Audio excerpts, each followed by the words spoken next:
You have to be like water. Learn to be like water. Adaptable, fit into any vessel, have a sense of calm, have a sense of patience. But ambition is extremely important. And I don't just say this to girls, I say this to boys and girls. Just everyone who wants to be able to have a purpose in life, have an ambition, have the guts to find your glory. It's extremely important to have guts, to have conviction, to be able to say that, this is what I want and I want to achieve it. I learned it from the very, very strong people in my family that I looked up to, that showed me that it doesn't matter what your circumstances are, it matters how large your dreams are. And I have really large dreams. There's something about knowledge.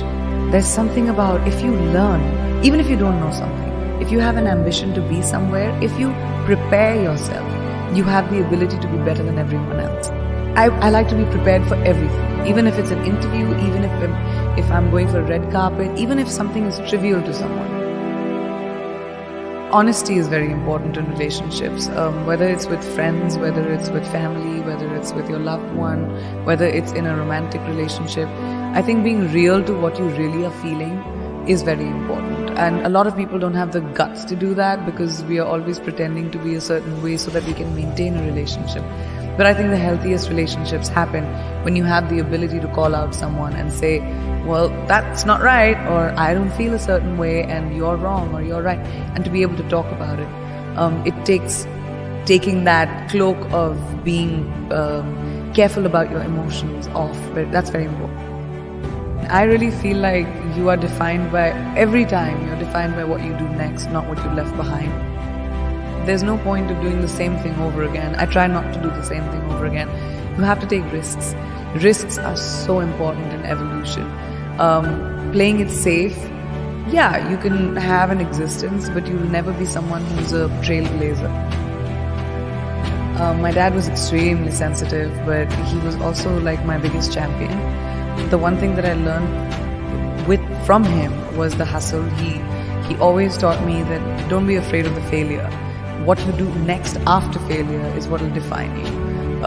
Everyone fails. It's going to happen to you, it's going to happen to me, it's going to happen to everyone. Instead of sitting on your hands and saying, I can't do it again, find the courage inside of you and saying, what can I do differently? How do you look back into your mistake and say, alright, that was a mistake, great, not doing that again. That's something I really learned from my dad.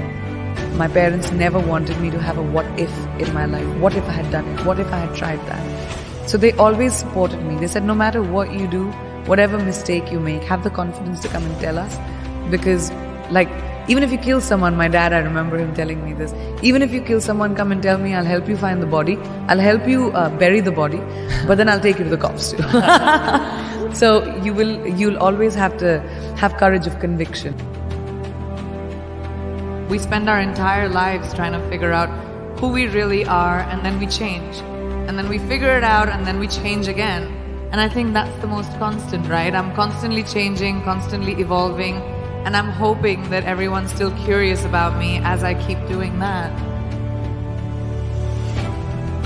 I've had so many times whenever I'm doing interviews, people always ask me that, oh, you're doing a movie with, a female co-actor. Did you guys get along? Were there catfights?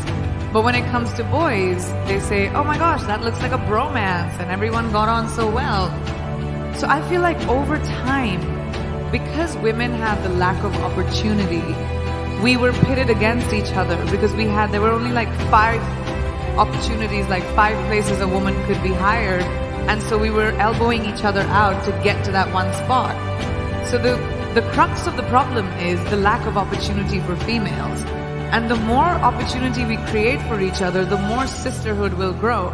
We're 50% of the world's population. We need to be represented in every field like that. We need to be empowered by each other, by the people who are in positions of power, by putting us in positions of power.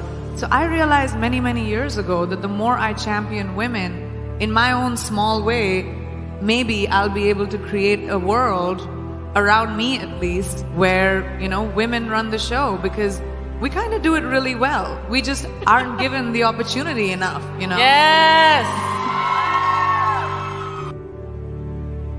When I was very young, I started working when I was 17 years old. And I remember my mother telling me this really young, that women should be financially independent. It doesn't matter who your father is, doesn't matter who your husband is going to be, it doesn't matter who your brother is, it doesn't matter who the man in your life is. You need to be responsible for your finances and be financially independent.